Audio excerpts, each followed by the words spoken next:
ગુજરાત એસઆઈટીએ 2002ના ગુજરાત રમખાણોને લઈને સોગંદનામામાં સામાજિક કાર્યકર્તા તીસ્તા સેતલવાડ વિરુદ્ધ મોટો ઘટસ્ફોટ કર્યો છે। એસઆઈટીનું કહેવું છે કે તીસ્તાને ગુજરાત સરકારને બદનામ કરવા માટે 2002માં કોંગ્રેસ પાસેથી ફંડ મળ્યું હતું।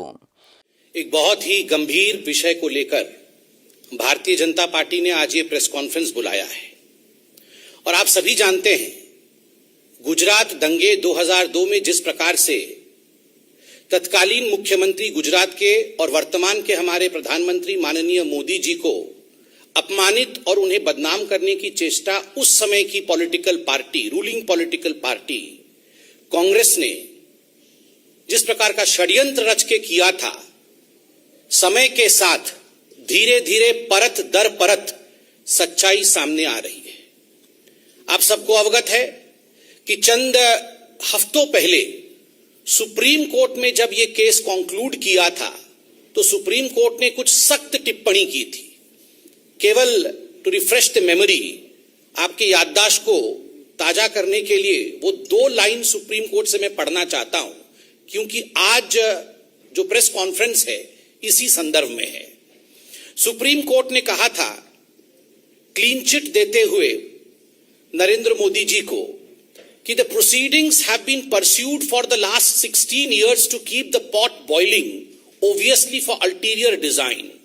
All those involved in such abuse of process need to be in the dock and proceeded with in accordance with the law.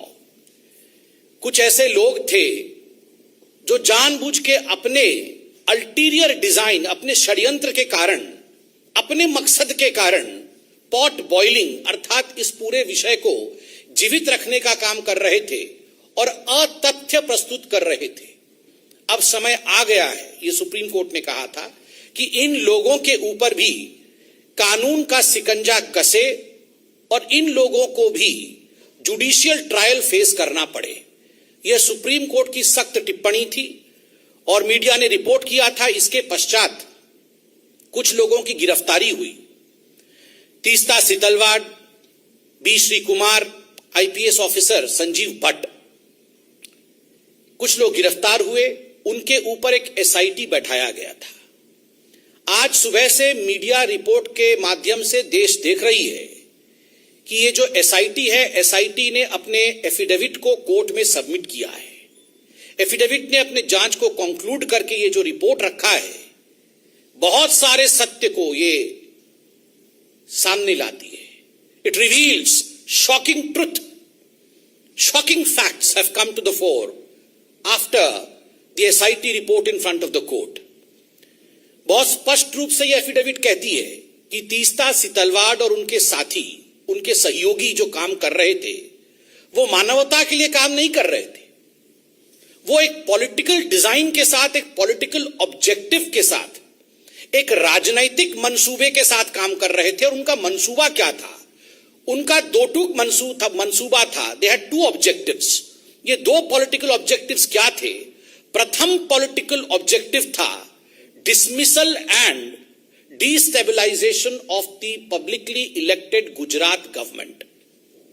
उस समय जो राज्य की सरकार थी गुजरात में, किस प्रकार से उसे बर्खास्त किया जाए और उसे अस्थिर बनाया जाए, यह प्रथम राजनीतिक मनसा, यह प्रथम पॉलिटिकल ऑब्जेक्टिव तीस्ता सेतलवाड और उनके मित्रों का था, उनके साथियों का था।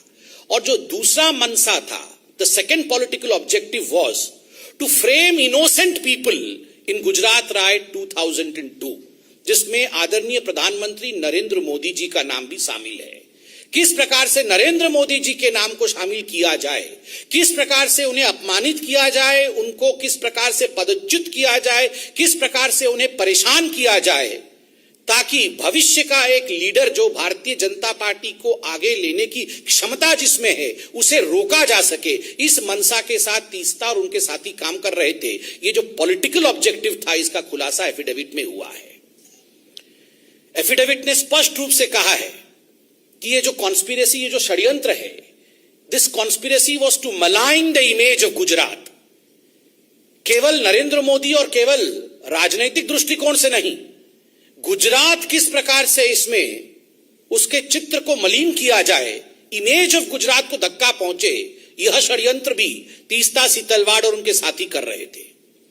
और दुख का विषय है, जो हम कह रहे थे, जो हम सोच रहे थे, जिस पर डिबेट और डिस्कशंस होते थे, आज एफिडेविट में वो हकीकत सामने आया है कि षड्यंत्र तो हुआ, षड्यंत्र के रचयिता कौन थे? Who were the ones who were driving these conspiracies? Ahmad Patel, Shri Ahmad Patel, जो पूर्व के कांग्रेस के दिग्गज नेता, राज्यसभा के मेंबर ऑफ पार्लियामेंट और मुख्यतः chief political advisor to the then Congress president Sonia Gandhi. मैं आज इस मंच से अहमद पटेल जी की शांति की कामना करता हूं। वो आज हमारे बीच में नहीं है और भारतीय जनता पार्टी संवेदनशीलता में विश्वास रखती है। अहमद पटेल तो मात्र एक नाम है, he is just a name. The driving force behind Ahmed Patel was his boss Sonia Gandhi. Ahmed Patel तो मात्र एक नाम है, काम तो सोनिया जी का था। नाम अहमद पटेल, काम सोनिया जी, इसलिए अपने मुख्य राजनीतिक सचेतक, अपने मुख्य पॉलिटिकल एडवाइजर अहमद पटेल के माध्यम से सोनिया जी ने गुजरात के छवि को धूमिल करने की चेष्टा की। अहमद पटेल जी के माध्यम से सोनिया जी ने नरेंद्र मोदी जी को घेरने की चेष्टा की, उन्हें अपमानित और उन्हें किस प्रकार से निष्कासित किया जाए इसकी चेष्टा की। और ये पूरे षड्यंत्र की रचयिता सोनिया गांधी है। और आगे बड़े स्पष्ट शब्दों में यह एफिडेविट कहती है, मीडिया से हमने एफिडेविट डाउनलोड किया है क्योंकि मीडिया एफिडेविट चला रही है। And I would like to quote from the affidavit, and I quote, the applicant Setalvad held a meeting with Ahmed Patel and received rupees 5 lakh at the first instance, where the money was given to her by one of the witnesses on the instructions of Patel. 2 days later, they met at the circuit house at Shahibabad in Ahmedabad, where she received rupees 25 lakh more from Patel. This amount was not for relief work, as relief activity was carried out by Gujarat Relief Committee. There were many other political leaders in the meeting.